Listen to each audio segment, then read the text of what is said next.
दोस्तों नमस्कार। जैसा कि आप सभी को पता है कि हमारा क्रैश कोर्स स्टार्ट हो गया है। आज हमारा पहला लेक्चर है और पहला लेक्चर हम इंडियन एविडेंस एक्ट पे लेने वाले। Indian evidence act. मैं आपको ये जानकारी दे दूं कि ये क्रैश कोर्स है, तो यहाँ पे ज़्यादा डीप में तो जाएंगे नहीं, हम ऊपर से लेंगे। लेकिन ऊपर से लेने का मतलब ये भी नहीं है कि कॉन्सेप्ट छोड़ के या कुछ कुछ सेक्शन छोड़ के पढ़ेंगे पूरा, समझेंगे पूरा, याद करेंगे पूरा और शानदार तरीके से रिवीजन करेंगे भी पूरा। आपका टेस्ट भी ऑर्गेनाइज होगा। आपका जिस तरीके से मैं बोल रहा हूं उसी तरीके से आप भी कैमरे के सामने आके हर एक सेक्शन का एनालाइज आप खुद करोगे कि सर इसमें 4 चीजें बेयर एक्ट में लिखी हैं और ये 4 चीजों में से पहली ये बोलता है, दूसरी ये बोलता है, तीसरी ये बोलता है, चौथी ये बोलता है और इसके अलावा प्री में ये भी पूछा गया है तो वो भी हम लिखेंगे। मैं इसलिए ऐसा बोल रहा हूं क्योंकि मैं अगर दिखाऊं कि आप अपनी तैयारी कैसे करेंगे। पहली चीज देखिए, ये है फ्रंट पेज। फ्रंट पेज पे कुछ ना कुछ आपको देखने मिलेगा। ये है इंडेक्स। इंडेक्स पे आपको इस तरीके से पूरा काम करना है। इंडेक्स आप बिल्कुल इस तरीके से बनाइए।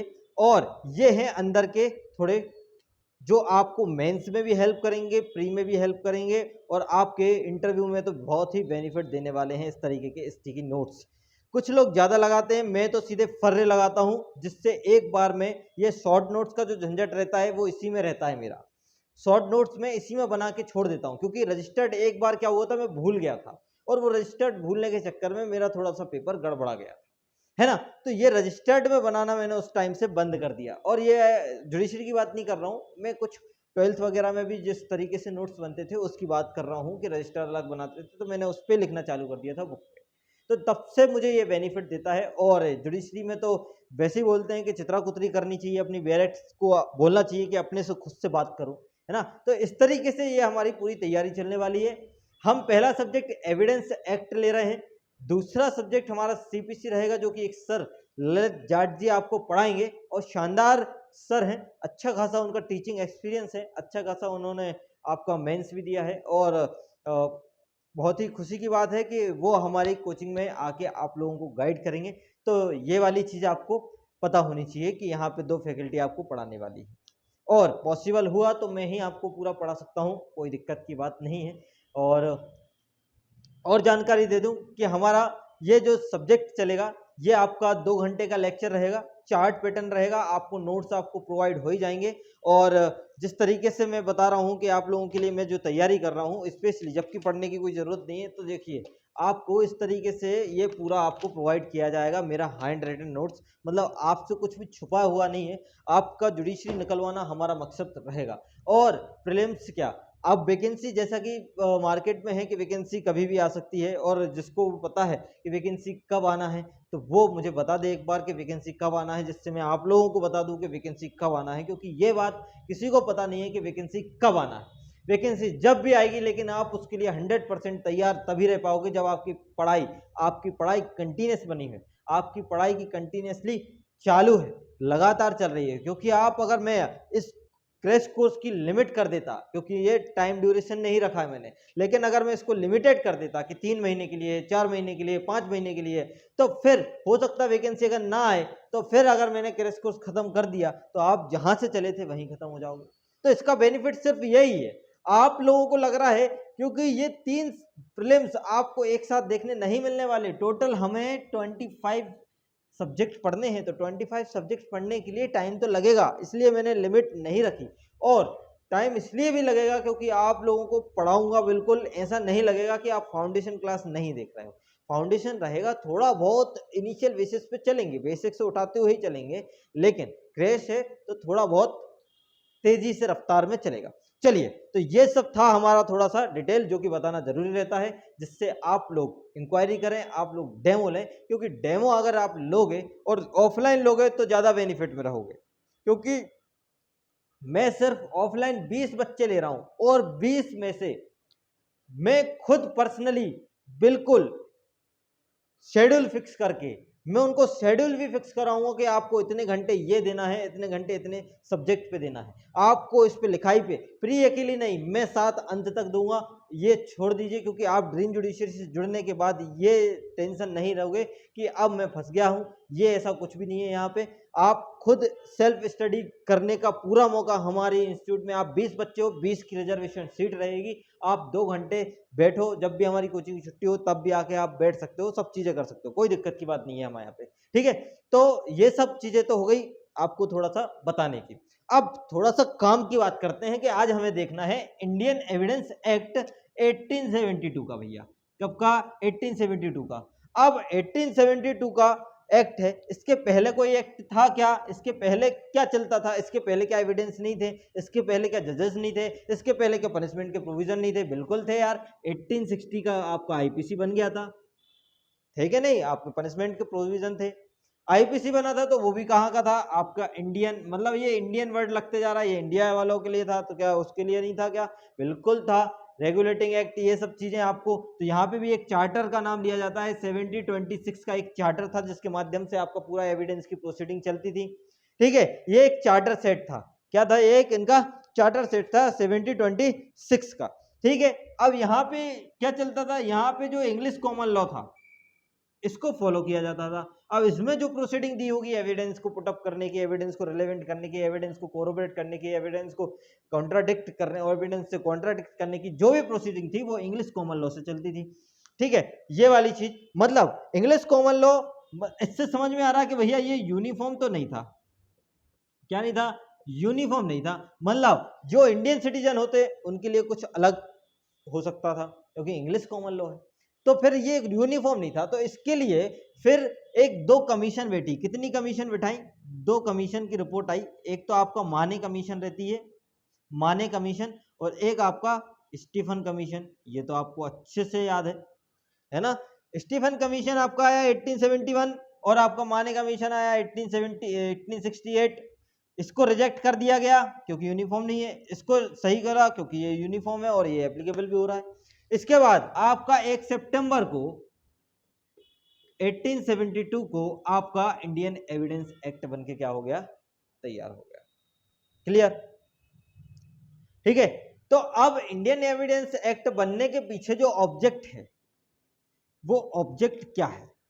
पहली चीज आप देखते हो कि उद्देश्य, जो उद्देश्य आप पहली लाइन में आपके इंडियन एविडेंस एक्ट की आप बेयर एक्ट जैसी खोलते हो और बेयर एक्ट के ऊपर, हर बेयर एक्ट के ऊपर एक ना एक आपका ऑब्जेक्ट देखने मिलता है। इसका भी ऑब्जेक्ट ये है कि अगर मैं पढ़ूं कि भैया expedient consolidate define amend the evidence of the enact followed, मतलब साक्ष्य विधि का समेकित करना, ये करना वो करना। मतलब अगर मैं इसके उद्देश्य की बात करूं कि भैया ये अधिनियमित को ना तो विशेषित कर सकती है ना उसमें कोई कमी कर सकती है, विधि का लक्ष्य क्या है ये बताया था आपके इन लोगों ने।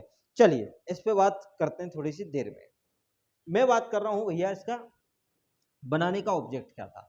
कि एविडेंस एक्ट 1872 को बनाने का ऑब्जेक्ट ये था कि जो आपका एक्ट चलता था, जो चार्टर वाला चलता था, ये यूनिफॉर्म नहीं था, ये पार्शियल था, इसलिए इसको बनाया गया। दूसरी चीज, जो जज करते थे वो अपनी मनमानी करते थे क्योंकि पावर ऑफ डिस्क्रिशन चलता था, तो ये मनचाहे रूप से क्या देते थे? पनिशमेंट देते थे। किसी के खिलाफ एविडेंस कम भी हो, मिले भी नहीं मिले भी, रिलेवेंट कर रहा है नहीं कर रहा है, ये सब चीजें नहीं, वो तो अपने मनचाहे डिसीजन देते थे। तो इन सब चीजों के लिए भी क्या आपको इंपोर्टेंस पड़ी एविडेंस की। ठीक है, और क्योंकि कहना है बहुत प्राचीन, क्योंकि साक्ष्य झूठ कभी नहीं बोलते, व्यक्ति झूठ बोल सकता है, इसलिए साक्ष्य को थोड़ी सी इंपोर्टेंस वहां पे भी मिली। तो ये एक फॉरेंसिक साइंस का स्टेटमेंट रहता है, क्योंकि भैया आपका साक्ष्य कभी भी झूठ नहीं बोल सकता। तो ये वाली चीजें थोड़ी सी इंपोर्टेंस होती है, एक ऑब्जेक्ट को फील कराती है वहां पे। अगर मैं बात करूं आगे पे कि अब हमें इसके अंदर पढ़ना क्या है, किसके अंदर? इसके अंदर हमें अब पढ़ना क्या है। तो देखो आपको खुद पता है कि एविडेंस में हमें 3-4 चीजें अंदर टॉपिक पे देखने मिलती है। जैसे आप इंडेक्स खोलोगे तो आपको इंडेक्स में बहुत सारी चीजें आपको देखने मिलेगी। सबसे पहला वर्ड अगर मैं बात करूं, फैक्ट। किसी भी चीज के लिए फैक्ट होना जरूरी। मैं अगर आपको पढ़ा रहा हूं तो एक फैक्ट है, मैं अगर कुछ चीज़ों को नोटिस करता हूँ, देखता हूँ, मेंटल फैक्ट है, फिजिकल फैक्ट है, एक मेंटल फैक्ट है, ये वाली चीज़ें आपको अपनी डेफिनेशन में देखने मिलेगी। मैं अनुभव करता हूँ तो ये मेंटल फैक्ट है, मैं अगर किसी चीज़ को दिखाता हूँ तो ये फिजिकल फैक्ट है कि नहीं है? है। अब तो पहली चीज़ हमें बात करेंगे फैक्ट से। अब यही फैक्ट आपका एक चीज़ दिखाएगी रिलेवेंट, और यही फैक्ट आपको दिखाएगी एडमिसिबल। देखो, दोनों का कनेक्शन है फैक्ट से, क्योंकि fact in admissible, fact in relevant, दोनों चीजें। अब बात करता हूं मैं रिलेवेंट क्या होता है। रिलेवेंट का मीनिंग है सुसंगत, सुसंगत। लेकिन एडमिसिबल का जो मीनिंग होता है वो क्या होता है, स्वीकृति। ये आपको सेक्शन 17 में पढ़ने मिलेगी, और रिलेवेंसी आपको 1 to 55 तक देखने मिलेगी। ये पूरा आपका चलेगा, और ये आपकी डेफिनेशन क्लॉज में, इंटरप्रिटेशन क्लॉज, सॉरी डेफिनेशन नहीं, इंटरप्रिटेशन क्लॉज जो है आपके एविडेंस में वो देखने मिलेगा। ठीक है। अब इंटरप्रिटेशन क्लॉज का मीनिंग ये होता है निर्वाचन। निर्वाचन, जैसे कि आप अभी राजस्थान का एक माइनर का सब्जेक्ट इंटरप्रिटेशन, और ये आपके जेएलओ में भी बहुत काम आएगा। जेएलओ तक आपके 2-3 सब्जेक्ट भी हो जाएंगे, तो आपका एक प्रॉफिट ये भी रहेगा कि भैया जेएलओ के लिए भी ये चीज काम आने वाली है। ठीक है। इंटरप्रिटेशन का मीनिंग ये होता है, जैसे कि मैंने बोला, ही में ओपन द डोर। अब ये डोर, ये मे और ही, अब इंटरप्रिटेशन का मीनिंग ये है कि मैं इस मे को डोर के साथ यूज कर रहा हूं या इस मे को ही के साथ यूज कर रहा हूं। ये डिसीजन होता है, ये इंटरप्रिटेशन होता है। अब इंटरप्रिटेशन में यही चीज है कि इस मे को ही के साथ पढ़ूंगा या इस मे को डोर के साथ पढ़ूंगा। तो ये दोनों चीजें हैं, क्योंकि हिंदी में अगर जब जाते हो तो डोर ओपन कर सकते हो, भाई डोर ओपन कर सकता है। तो ये वाली चीजें आपको थोड़ा सा यहां से देखने मिलेगी। ये इंटरप्रिटेशन बता रहा हूं कि इस तरीके से आपको देखना, तो ये इंटरप्रिटेशन का मीनिंग है। ठीक है। अब फैक्ट, रिलेवेंट या एडमिसिबल। अब रिलेवेंट क्या होता है और एडमिसिबल क्या होता है। क्वेश्चन ये होता है कि जो फैक्ट, जैसे कि एक एग्जांपल से हम स्टार्ट करते हैं आज की कहानी को। आपको देखने मिलेगा कि ए ने किसका, बी का क्या किया, मर्डर किया। तो 3-4 चीजें जो आपके फैक्ट एंड इशू बनाते हैं, जो कि आपके क्या बनाते हैं, फैक्ट एंड इशू। क्योंकि fact and issue is a backbone, क्या है, बैकबोन है। जब तक फैक्ट एंड इशू नहीं आएंगे तब तक जजमेंट तक आप पहुंच ही नहीं सकते। क्योंकि आपको पता होना चाहिए, कैसे पता होना चाहिए कि ए ने बी को इंटेंशनली मारा, ए ने बी को नाइफ से मारा, ए ने बी को मारा या नहीं मारा, किसी और ने मारा, ये वाली चीज भी हो सकती है। ठीक है। और अदरवाइज जो भी मैं अगर फैक्ट बनाऊं, ये वाली ये वाली ये वाली। अब ए ने बी का मर्डर किया, तो क्वेश्चन तो यही होगा, इंटेंशनली मारा कि नहीं मारा। पहली चीज तो ये देखना है, कोई बर्डन में तो नहीं मारा, दबाव में तो नहीं मारा, कुछ भी चीज। दूसरा, नाइफ चाकू था, चाकू से मारा, जो घाव बना है वो चाकू का है कि नहीं बना है। ए ने बी को मारा है या नहीं, ये भी एक क्वेश्चन है, क्योंकि वो चाकू पे हो सकता है, नाशन मिले नहीं मिले। तो ये सब क्या है, ये सब भैया आपके फैक्ट चल रहे हैं। क्या है, ये एक तरीके के फैक्ट। अब इसी में से जो रिलेवेंट करेगा उसी को हम एडमिट कर देंगे। और ये वाली बात आपको कहां देखने मिलेगी, ये आपको 165 इंडियन एविडेंस एक्ट में, उसमें लिखा है कि भैया जज की पावर रहती है कि वो आपका रिलेवेंट और इररिलेवेंट दोनों डॉक्यूमेंट को क्या कर सकता है, एविडेंस को क्या कर सकता है, एक्सेप्ट कर सकता है। लेकिन फिर उसके प्रोवाइजो में जब हम पढ़ते हैं तो उसमें लिखा है जो रिलेवेंट होगा वही एडमिसिबल होगा। ठीक है। बहुत धीरे धीरे चल रहा हूं मैं, कि एक चीज आपको समझ में आनी चाहिए। अब ये वाली चीज हो गई, यहां से आपको देखने मिल जाएगा जब आगे पढ़ेंगे, फर्दर प्रोसीड करेंगे, ये वाली चीज। अब इसमें से कुछ जो फैक्ट बनेंगे वो आपके इररिलेवेंट रहेंगे। मतलब जितने, मेरा कहने का मतलब ये है, वो फैक्ट जो प्रूफ हो जाते हैं, जो प्रूफ हो जाते हैं वो क्या हो जाते हैं, वो एडमिसिबल हो जाते हैं। खत्म बात। प्रूफ फैक्ट हमेशा एडमिसिबल होंगे, और एडमिसिबल जो फैक्ट पहले से हैं उनको प्रूफ करने की आवश्यकता नहीं होगी। ये सेक्शन कौन सा बात करता है, ये सेक्शन आपका 58 बात करता है इंडियन एविडेंस एक्ट का। इस तरीके से यदि आप अपना कॉन्सेप्ट रखोगे तो आपको सेक्शन के साथ साथ आपको कॉन्सेप्ट पे भी बहुत शानदार पकड़ होने वाली है। चलिए अब हम स्टार्ट करते हैं कि हमें अंदर पढ़ना क्या है, जो कि जनरल तौर पे आपको सबको पता है, लेकिन एक डायग्राम के मेथड पे आप अपने शॉर्ट नोट्स में आप अपने जिस तरीके से आप बनाना चाहो तो वे बना लेना, ठीक है। मैं आपको बना देता हूं। एविडेंस, और इसके अलावा एविडेंस बहुत तरीके के होते हैं।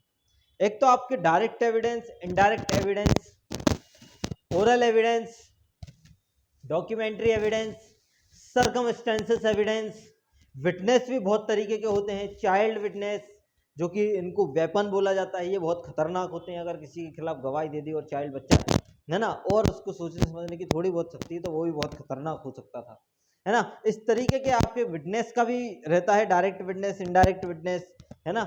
ये तरीके के आपके रहते हैं इस तरीके। चलिए तो इन पे तो बात करते हैं, साथ ही इस पे भी बात करते हैं कि हमें एविडेंस में सबसे पहले जो हमें पढ़ने टॉपिक मिलने वाला है वो है हमारा रेलेवेंसी। ये कहाँ तक है, ये 1 से 155, और यहीं तक में आधी आपकी कहानी खत्म हो जाती है। कहाँ से, यहाँ तक में ही आपकी कहानी क्या हो जाती है, खत्म हो जाती है, ठीक है। जैसे कारोबार के बारे में, अगर फैक्ट के बारे में मैं बात करूं, यहाँ पे जो रिलेवेंसी का आपको टॉपिक देखने मिलेगा, तो रिलेवेंसी का टॉपिक आपको यहाँ से, जैसे 16 सेक्शन 16 में आपका कारोबार, ठीक है, आपका कारोबार के बारे में, बिजनेस ट्रेड के बारे में, ये वाली चीज़ फैक्ट के बारे में, तो यहाँ पे आपको इसके फैक्ट देखने मिलेंगे। 17 में आपको एडमिशिबल पढ़ने, एडमिशिबल जो आपका स्वीकृतियाँ हैं ये पढ़ने मिलेगा आपको। आपको कन्फेशन देखने कहाँ मिलेगा, आपको कन्फेशन देखने मिलेगा, ये तो 23 तक देखने मिलेगा, ठीक है। आपको 24 से 30 तक आपको क्या देखने मिलने वाला है, कन्फेशन देखने मिलने वाला है। ये वाली चीज़ आपको थोड़ी सी, डाइन डिक्लेरेशन की अगर मैं बात करूं कि डाइन डिक्लेरेशन आपको कहाँ देखने मिलने वाला है, तो डाइन डिक्लेरेशन आपको 32 के फर्स्ट में, 32 में नहीं, ये बहुत गलतियां हो जाती हैं, 32 के फर्स्ट में आपका देखना है, ठीक है। अगर मैं बोलूं कि एक्सपर्ट ओपिनियन, ये सब क्या रिलेवेंसी है आपका, कि एक्सपर्ट ओपिनियन के बारे में अगर मैं बात करूं, तो एक्सपर्ट ओपिनियन आपको करने कहाँ मिलने वाला है, तो 45 से लेके 51, 45 से लेके 51 में देखने मिलने वाला है। और कैरेक्टर के बारे में अगर मैं बात करूं, तो आपको कैरेक्टर जो सील के बारे में जो बात करता है, वो कैरेक्टर के बारे में अगर मैं बात करूं, तो ये आपको 52 से लेके 55 तक देखने मिलने वाला है। तो ये आपको रिलेवेंसी में इतनी सारी चीज़ें आपको देखने हैं। अगर दूसरी चीज़ अगर मैं बात करूं इस पर रिलेवेंस के अलावा, तो रिलेवेंसी के अलावा आपका दूसरा बात होता है प्रूफ। अब देखो प्रूफ करने के तरीके होते हैं, एक तो आप ओरल भी प्रूफ कर सकते हो, एक तो आप डॉक्यूमेंट से भी प्रूफ कर सकते हो। कर सकते हो कि नहीं कर सकते हो, बिल्कुल कर सकते हो। तो ओरल आपको 59 to 60, 59 to 60 में आपको देखने मिलेगा। और डॉक्यूमेंट्री की तो स्टोरी लिस्ट बहुत बड़ी समझ में आती है आपको, कहाँ से, 61 से लेके 90, 61 से लेके 90A यहाँ तक आपको देखने मिलेगा। फिर इसी में आपको अंदर जब आप जाते हो, इसी में आपको प्राइमरी एविडेंस भी देखने, प्राइमरी डॉक्यूमेंट भी देखने मिलेंगे, कि प्राइमरी डॉक्यूमेंट आपका, सेकेंडरी डॉक्यूमेंट, ठीक है, प्राइमरी डॉक्यूमेंट, सेकेंडरी डॉक्यूमेंट, आपका पब्लिक डॉक्यूमेंट, और आपका प्राइवेट डॉक्यूमेंट, प्राइमरी, सेकेंडरी। अब ये कहाँ कहाँ डिफाइन है, आप जैसे कि आपका 62, 63, 74, 75 ये सेक्शन है, ठीक है, ये वाली चीज। अब तीसरी चीज अगर आपको चाहिए, पहली चीज एविडेंस में जो चीज रिलेवेंट होगी उसी चीज को आपको प्रूफ करना है, और उसी चीज को जब प्रूफ कर लेते हो तो उस पर होता है फिर एग्जामिनेशन, वो भी किसका, जो आपके विटनेस होंगे, गवाह होंगे, उनका, जो विटनेस साक्ष्य देंगे ना, एंड एग्जामिनेशन। यह पूरी कहानी यहां से आपको थोड़ी सी देखने मिलने वाली है। Witness, examination and examination. अब विटनेस एंड एग्जामिनेशन ऐसे थोड़ी हो जाता है, ये चलता है ऐसे, जैसे कि ए व्यक्ति है और बी व्यक्ति है, बोला कि ए ने बी को मारा, तो ये ए ने बी को मारा, तो ए के ऊपर बर्डन ऑफ प्रूफ रहेगा कि उसको प्रूफ करना है कि ए ने बी को नहीं मारा, मतलब इसने बी को नहीं मारा, क्योंकि ये तो बोल रहा है कि भैया इसके जो रिलेटिव वगैरह होंगे, जिसने भी बोला है कि भैया ए ने बी को मारा, लेकिन इसको प्रूफ करना पड़ेगा कि ए ने बी को नहीं मारा। तो सबसे पहले इसमें यही चीज आती है आपकी, burden of proof. Burden of proof का एविडेंस में बहुत खेल है। बर्डन ऑफ प्रूफ आपको बताता है कि भैया आप प्रूफ करो, आप लाओ एविडेंस, तब तो हम डिसीजन पे पहुंचेंगे। एक डिसीजन पे पहुंचेंगे तभी तो हम बता पाएंगे कि आप दोषी हो कि नहीं हो। क्योंकि दो तरीके से मामला चलता है। एक चलता है एविडेंस का यूज हर जगह हो जाता है, कोई दिक्कत की बात नहीं है, अभी आगे कंडीशन चलेगी। जैसे सिविल में जो रहता है, सिविल में जो डॉक्यूमेंट बेसिस एविडेंस रहते हैं उनका अगर 51% भी अगर आपका हो गया और उसका 50 भी रहा, तब भी जीत किसकी है? आपकी। लेकिन क्रिमिनल में पूरा मामला एक ही तरफ होता है, 90% मामला किसकी तरफ होता है? पार्टी की तरफ होता है, वो ही जीतता है, वो भी एविडेंस के माध्यम से। ठीक है, ये ऐसा उसमें चलता है। ठीक है, तो बर्डन ऑफ प्रूफ अगर मैं बात करूं तो आपको कहां से कहां तक देखने मिलेगा? 101 से लेके 114A तक। ये यहाँ पे थोड़ी सी आपकी कहानी है। फिर आपका 101 से लेके 104 आपका जनरल प्रोविजन है।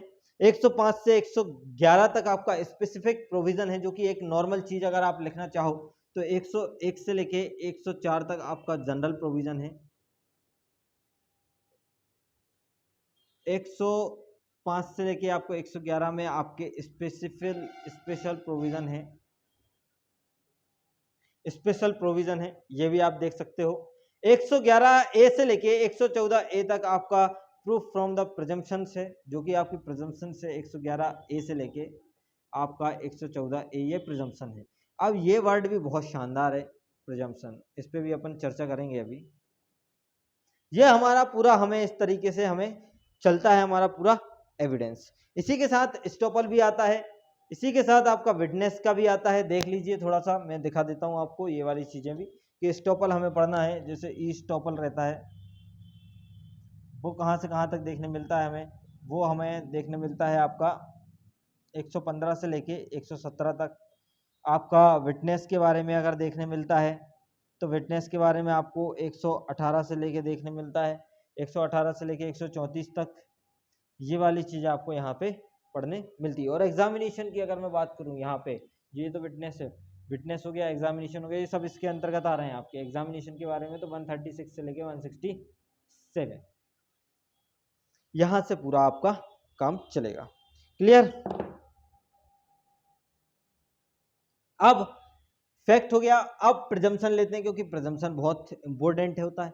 जैसे मैं अभी जजमेंट राइटिंग अभी पढ़ा रहा हूँ, तो जजमेंट राइटिंग में मोस्ट ऑफ चांस रहते हैं प्रिजम्पशन लेने के, क्योंकि आपके सामने छोटी सी स्टोरी रहती है, आप प्रिज्यूम करते हो केस लॉ के माध्यम से, आप अपने लॉ के माध्यम से, तो आपको वहां से समझ में आता है। तो प्रिजम्पशन भैया क्या होता है? प्रिजम्पशन, प्रिजम्पशन होता है अनुमान। यही बोल रहा हूँ ना मैं? सही बोल रहा हूँ ना मैं? बिल्कुल यस, मैं सही बोल रहा हूँ। प्रिजम्पशन होता है एक अनुमान, मतलब अनुमान को प्रमाण करने की आवश्यकता होती है, बिल्कुल होती है। अगर मैं अनुमान लगा रहा हूं कि आप लोग ये लेक्चर देख रहे हो और शानदार तरीके से पढ़ाई करने का सोच चुके हो, तो ये मैंने अनुमान लगाया है, ये मेरा प्रिजम्पशन है। तो ऐसे ही एविडेंस में जब भी एविडेंस कोई मिलता है, जैसे कि अगर ये डस्टर मुझे किसी की डेड बॉडी के पास मिले, तो ये मैं अनुमान लगा सकता हूँ कि वो एक टीचर हो सकता है, या ऐसा एक हो सकता है कि वो टीचर ना हो, स्टूडेंट हो, सर का काम करने गया हो, डस्टर लेने गया हो, कुछ भी XYZ मैं अनुमान लगा सकता हूँ। लेकिन मैं ये बोल सकता हूँ कि वे वास्तविकता में टीचर ही या वो वास्तविकता में स्टूडेंट है? नहीं। अब यहाँ पे एविडेंस में भी यही कहानी कुछ देखने मिलती है। ये आपका प्रिजम्पशन देखने मिलता है। क्या देखने मिलता है? आपका प्रिजम्पशन देखने मिलता है। यहाँ पे जो प्रिजम्पशन बताए हैं, एक तो आपका शैल बताया है, एक तो आपका मे बताया है, और एक का आपका क्या बताया गया है? कंक्लूसिव प्रूफ बताया गया है। क्या बताया गया है? कंक्लूसिव। ठीक है, ये वाली चीजें आपको समझ में आनी, शैल प्रिजम्पशन, मे प्रिजम्पशन और कंक्लूसिव प्रिजम्पशन। ठीक है, ये वाली चीजें आपको समझ में यहां से आनी चाहिए। क्लियर? ठीक है, अब शैल वर्ड का मीनिंग आपकी हर एक्ट में बहुत शानदार होता है। शैल वर्ड का मीनिंग होता है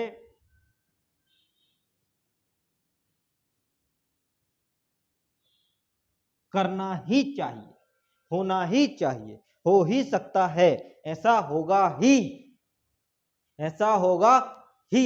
लेकिन इसका होगा, या नॉर्मल वर्ड ले लो, चाहिए। कंक्लूसिव, कंक्लूसिव ये है कि हमने तो क्या माना? प्रूफ, क्योंकि इसका नाम ही क्या है? Conclusive proof. और कंक्लूसिव का मीनिंग होता है फाइनल। क्या होता है? फाइनल। तो फाइनल प्रूफ, अब फाइनल प्रूफ मतलब जैसे कि 41 देखोगे आप अंदर, जैसे कि आप 112 बड़े अच्छे से देखोगे, 180 दिन वाली 280 दिन वाली कहानी, 113 देखोगे, तो ये क्या है? ये भैया बात करता है कि जब तक कि हम साबित मानेंगे, जब तक कि हम क्या मानेंगे, आपको प्रूफ मानेंगे, और जब तक कि साबित करने के प्रयोजन के लिए साक्ष्य दिए जाने की अनुज्ञा नहीं दे देगा। हम तो सीधी सीधी क्या मानेंगे, एक अगर हमें फैक्ट क्या हो गया, प्रूफ हो गया, तो कोर्ट क्या मानेगा, दूसरे को भी प्रूफ मानेगा, और जब तक कोर्ट की परमिशन आपको ना मिल जाए तब तक वो क्या मानेगा, प्रूफ मानेगा। मतलब यहाँ पे अगर आपको प्रूफ करना है तो आपको लेनी पड़ेगी कोर्ट की परमिशन।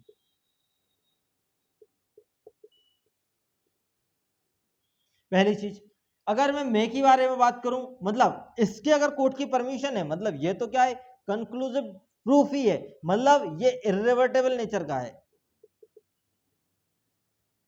देखो स्पेलिंग गलत हो सकती है ना,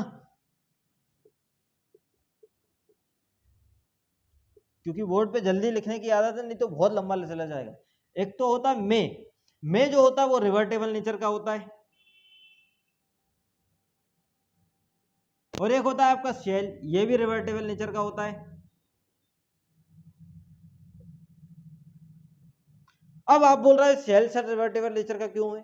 क्योंकि जब शेल की आप डेफिनेशन पढ़ने जाओगे, अगर मैं हिंदी में बोलूं, उपधारणा करेगा शेल प्रिजम्पशन, क्या बोला, शेल प्रिजम्पशन में जहां अधिनियम किसी एक तथ्य के किसी अन्य तथ्य का निश्चायक सबूत किया गया है, निश्चायक, जहां एक तथ्य किसी अन्य तथ्य के उपधारणा करेगा कि न्यायालय ऐसे तथ्य को साबित मानेगा जब तक कि वह ना साबित ना हो जाए। मतलब सीधी सीधी बात आपको मांग रहा है एविडेंस।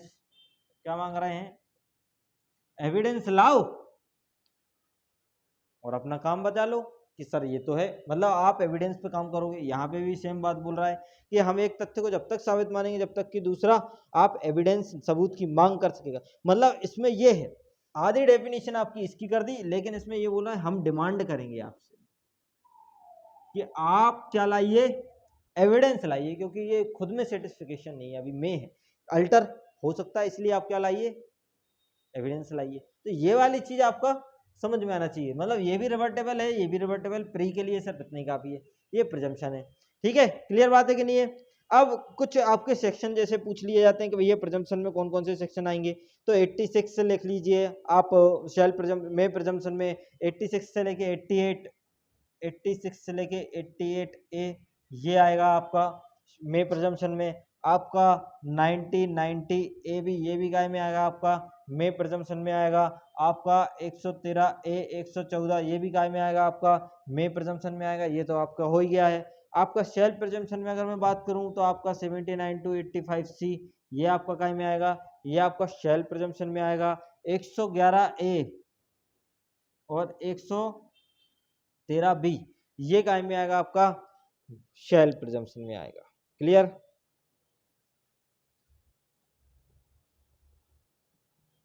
चलिए, तो ये अपना थोड़ा सा इंट्रो इसका एविडेंस का है।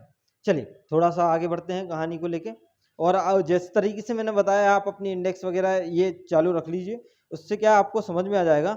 और थोड़ी सी अब जनरल टॉपिक पे बात करते हैं कि भैया एविडेंस का नेचर कैसा है। तो आपको खुद पता है कि एविडेंस का नेचर है प्रोस्पेक्टिव नेचर का, वो रेट्रोस्पेक्टिव नेचर का है कि प्रोस्पेक्टिव नेचर का है, रेट्रोस्पेक्टिव नेचर का। क्वेश्चन आ जाता है आपका कि अगर ये नेचर की अगर मैं बात करूं तो ये क्या है आपका, रेट्रोस्पेक्टिव है। कैसा है? रेट्रोस्पेक्टिव, नॉट कंक्लूसिव, ये भी याद रखे रहना।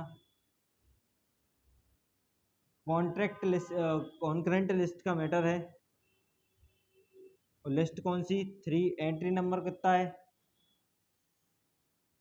12। अगर मैं बात करूं कि आपका ये कौन सा लॉ है, तो ये भी आपको पता होना चाहिए, प्रोसीजरल लॉ है। कैसा लॉ है? प्रोसीजरल लॉ है। किस थ्योरी पे काम करता है? तो ये लेक्स थ्योरी पे काम करता है।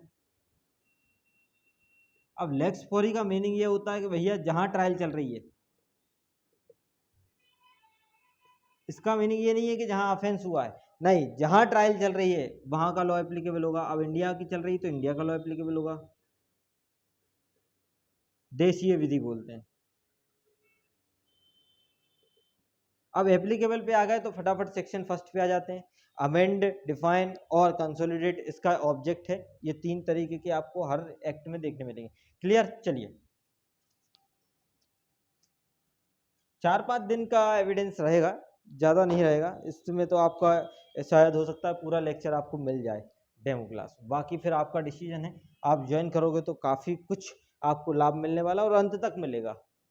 ऐसा भी नहीं है कि आपको बीच में छोड़ना है, का कोई ऑब्जेक्ट बनाया मैंने कि आपका कोर्स खत्म नहीं हो, सब होगा। चलिए, सेक्शन फर्स्ट,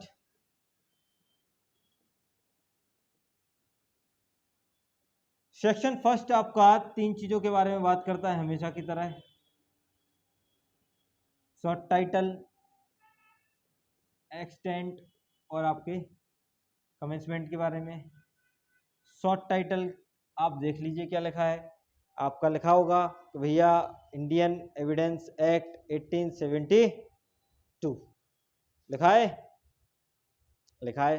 कहीं कहीं 1870 मतलब आपका ईयर नहीं लिखा रहेगा, कहीं कहीं 1872 का क्या है आपका IEA। अब मैं ऐसा लिखूंगा शॉर्ट फॉर्म में, ठीक है। एक्सटेंड की अगर मैं बात करूं तो आपका यहीं पे थोड़ा सा इसको ड्रॉप करते हैं, और कमेंसमेंट आपका 1 सितंबर 1872 ही है।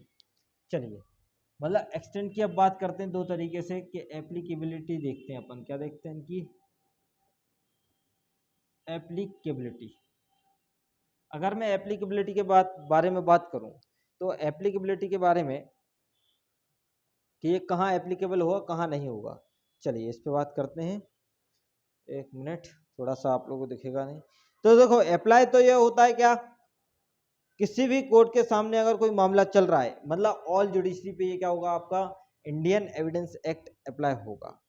कोर्ट मार्शल पे अप्लीकेबल होगा क्या, बिल्कुल होगा, court master shall be apply, है ना। लेकिन उन कोर्ट मार्शल पे एप्लीकेबल नहीं होगा जो आपका एयरफोर्स है, जो आपका नेवी है, जो आपका नेवल डिसिप्लिन एक्ट है, ठीक है, इन पे एप्लीकेबल नहीं होगा। ये वाली चीज यहां से थोड़ी सी आपको समझ में आनी चाहिए। देखो, अप्लाई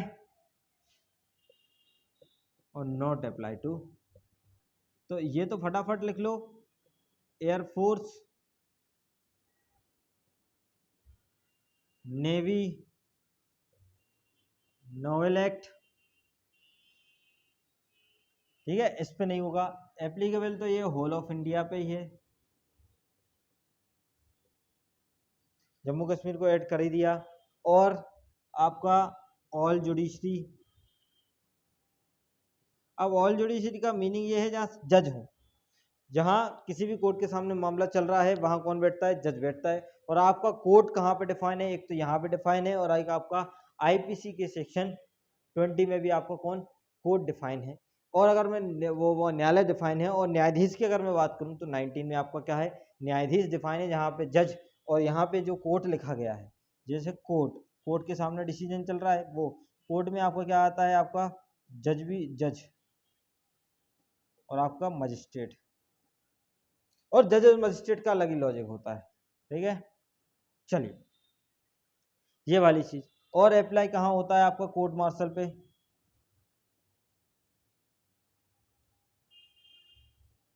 एप्लीकेबल कहाँ नहीं होता है, ये तो पहला चीज थी, आपका एफिडेविट पे नहीं होता है।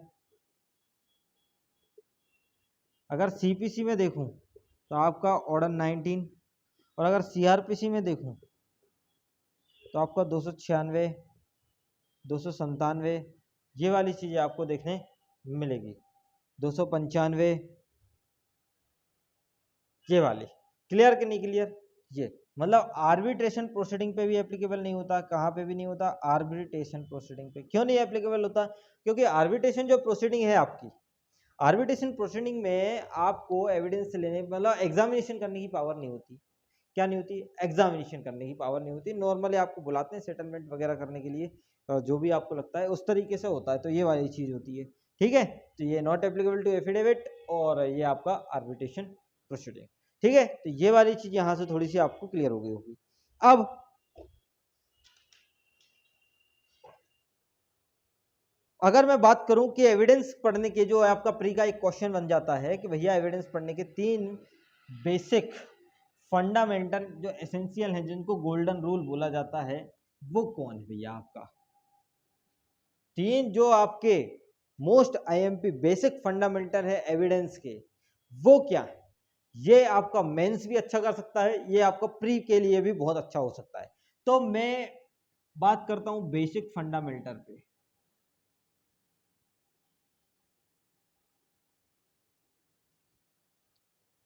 ठीक है, तो पहला जो आपका बनता है वो बनता है evidence must be real with evidence must be read with fact in issue.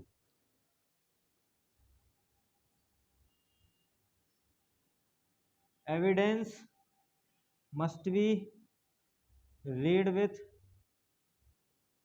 Fact in issue. अब ये फैक्ट इन इशू याद रखना, अभी इसको पढ़ेंगे। मतलब आपका एविडेंस जो है वो साथ में देखना चाहिए।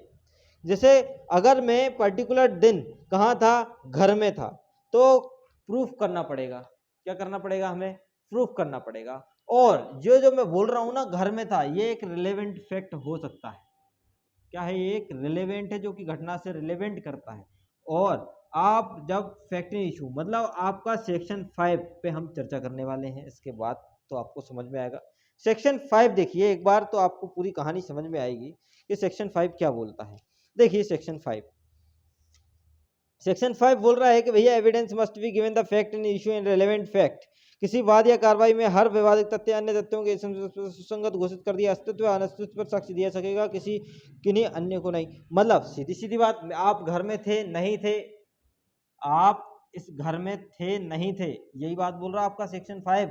इसको हम प्रूफ कर सकते हैं या तो आपके फैक्ट इन इशू से, वाद या कार्रवाई में, या तो आपकी रिलेवेंसी से।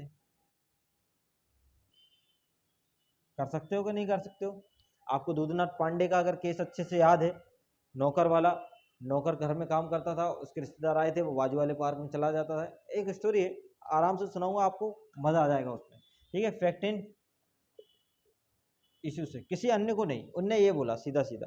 तो ये आपका सेक्शन 5 बात करता है रिलेवेंसी के बारे में, कि सेक्शन 5 किसी भी चीज को fact in issue relevant fact से प्रूफ करने के लिए एविडेंस हम क्या कर सकते हैं, दे सकते हैं, जो कि उसके एग्जिस्टेंस और नॉन एग्जिस्टेंस पे क्या करता है, बात कर सकता है। बट अगर कोई प्रोसीडिंग चल रही है, अगर कोई सूट चल रहा है, ठीक है, ये वाली बात इसमें लिखिए ना, but any suit and proceeding relevant नहीं है तो नहीं दे सकते, सीधी सीधी बात। अगर प्रोसीडिंग, अगर एविडेंस आप ला रहे हो किसी चीज के आज से 20 साल पुराने वाले, और जिसका वैल्यूएशन खत्म ही हो गया है, जो आप ला के भी क्या करोगे, कोई वैल्यू नहीं है उस चीज की, कागज के टुकड़े की, क्योंकि आजकल हर चीज को रजिस्टर्ड फॉर्म में कर दिया गया है रजिस्ट्रेशन एक्ट के थ्रू। और हाँ, एविडेंस भी आपका एप्लीकेबल देखने मिलता है, जैसे कि सीआरपीसी में आपको देखने मिलेगा, चैप्टर 12 पे देखने मिलता है ना।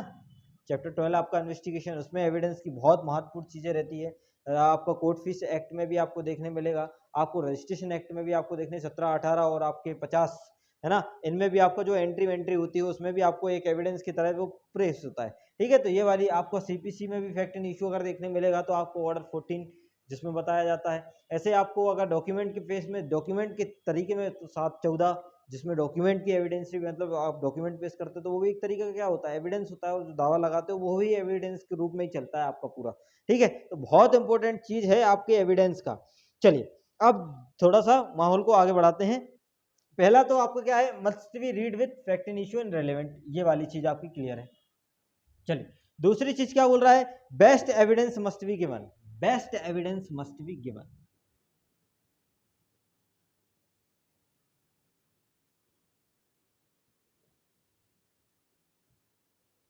Best evidence must be given का मीनिंग क्या है? आपको एविडेंस तो देने हैं, लेकिन एविडेंस उसमें से जो भी सबसे अच्छा है उसको ही क्या करेंगे, ये एडमिट करेंगे। जैसे 5 नोट दिए और पांचों पे ब्लड की निशान है, किस पे? पांचों पे, लेकिन जो पूरा रंगा हुआ है वो बेस्ट है आपका, अब वो दे सकते हो, आपका काम बन सकता है।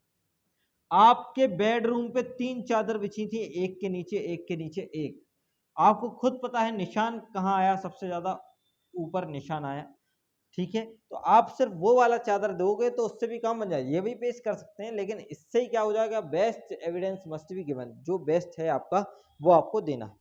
मतलब best evidence must be given, या तो आप क्या दोगे ओरल तरीके से, या तो आप क्या दोगे डॉक्यूमेंट तरीके से, ये आपको यहाँ पे थोड़े से देखने मिलेंगे। चलिए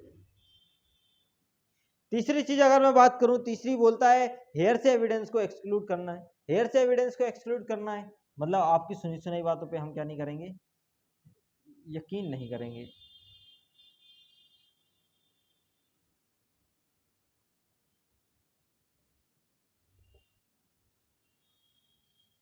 सुनी हुई बातों पर हम एक्सक्लूड करेंगे, क्योंकि अगर मैंने सुना वहां मर्डर हुआ, वहां मर्डर हुआ, वहां मर्डर हुआ, जैसे कई कई लोग क्या होते हैं धोखे से फोन लगाते हैं पुलिस को गुमराह करने के लिए और उस तरफ जाके मर्डर करते हैं, तो ये हेयर से तो एविडेंस है, ये हेयर से तो आपको बोला गया है कि सर वहां चले जाइए, वहां आपको गांजे की भरी हुई पेटियां मिलेंगी, तो ये हेयर से सुनी सुना है, आपने जाके देखा नहीं, आपको पता चला, आप खुद जान रहे थे उस चीज को नहीं, सुनी सुनाए एविडेंस नहीं कि भैया उस लड़की के साथ रेप हुआ, जब तक कि प्रूफ नहीं मिल जाता है तब तक कि नहीं होता, सुना सुनाया कुछ नहीं चलेगा, आपको ये देना। ये एविडेंस के 3 फंडामेंटल स्ट्रक्चर है जिस पे पूरा एविडेंस काम करता है, कि अगर एविडेंस को आप फैक्ट इन इशू और रिलेवेंट फैक्ट के साथ ही देखोगे, एविडेंस को आप ओरल डॉक्यूमेंट जो भी दो, आप बेस्ट एविडेंस होना चाहिए, जो भी दो सुना हुआ नहीं होना चाहिए, ये आपका एक्सक्लूसिव। इसके कुछ एक्सेप्शन भी आपको देखने मिलेंगे लेकिन आगे बात करेंगे, ठीक है।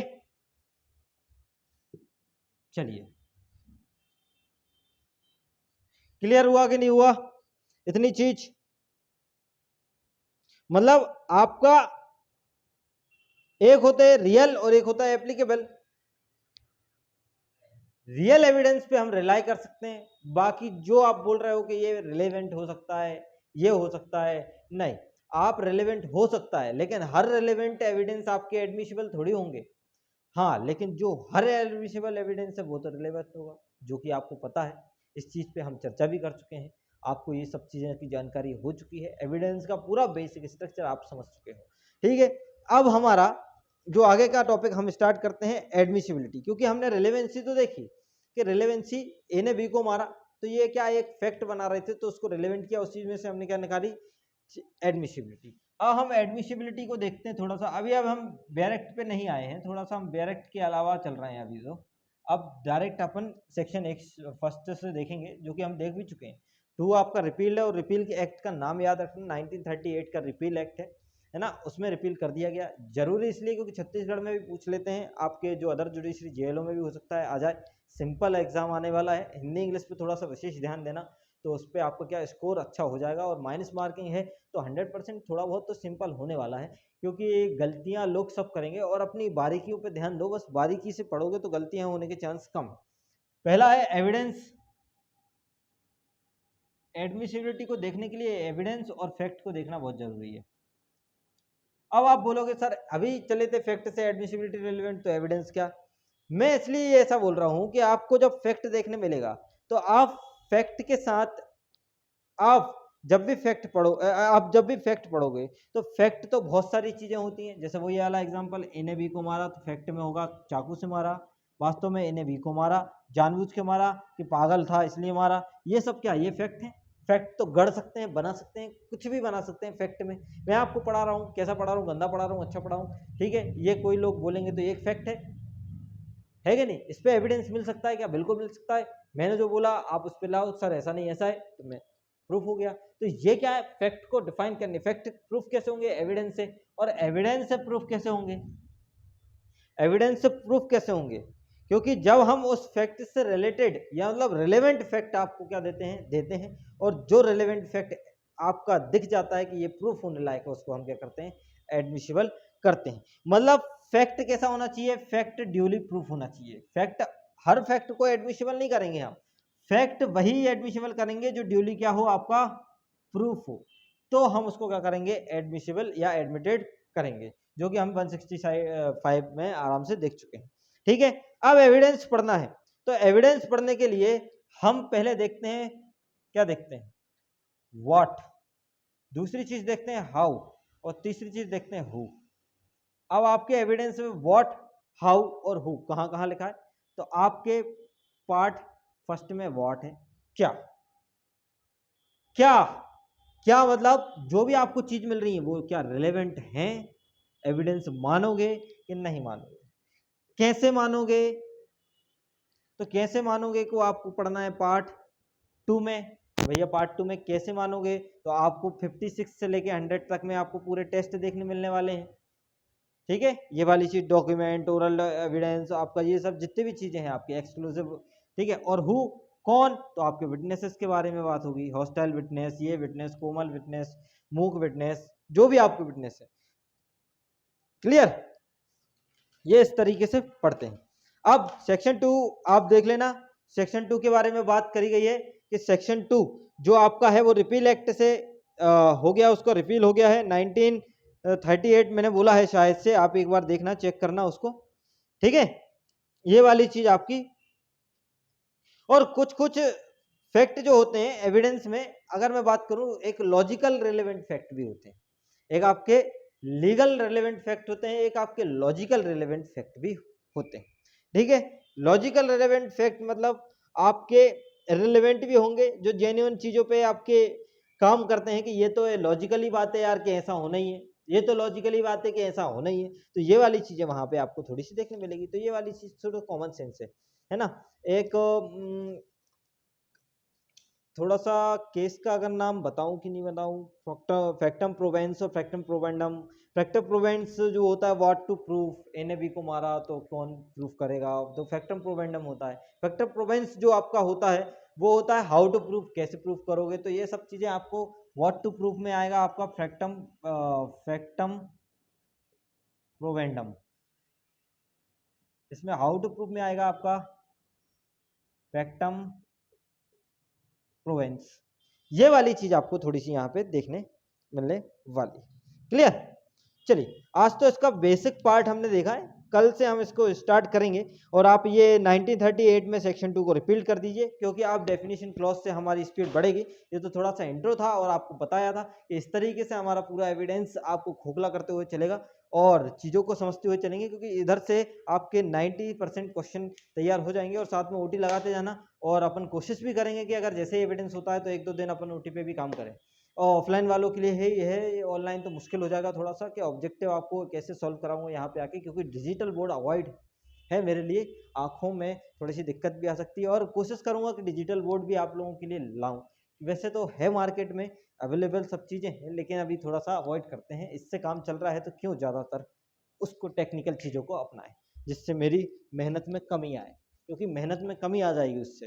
ठीक है, चलिए नमस्कार, शुक्रिया, धन्यवाद। आप लोग बताइए कि आपको कैसा लगा। और ये अभी थोड़ा सा आपको स्लो मोशन में चलाया है, अब हमारी क्रैश कोर्स की स्पीड भी बढ़ेगी, आपका थोड़ा सा हमें मेरी एनर्जी भी आपको देखने मिलेगी कि इस तरीके से कैसे कैसे हम बढ़ते हैं। और आपको याद भी कराएंगे कि इसमें 5 चीज़, इसमें 4 चीज़, इसमें 3 चीज़, इसमें 2 चीज़, और फटाफट रैपिड रिवीजन टाइप का ये चलता रहेगा। नमस्कार, शुक्रिया, धन्यवाद, और जुड़े रहिए ड्रीम जुडिशरी इंदौर के साथ।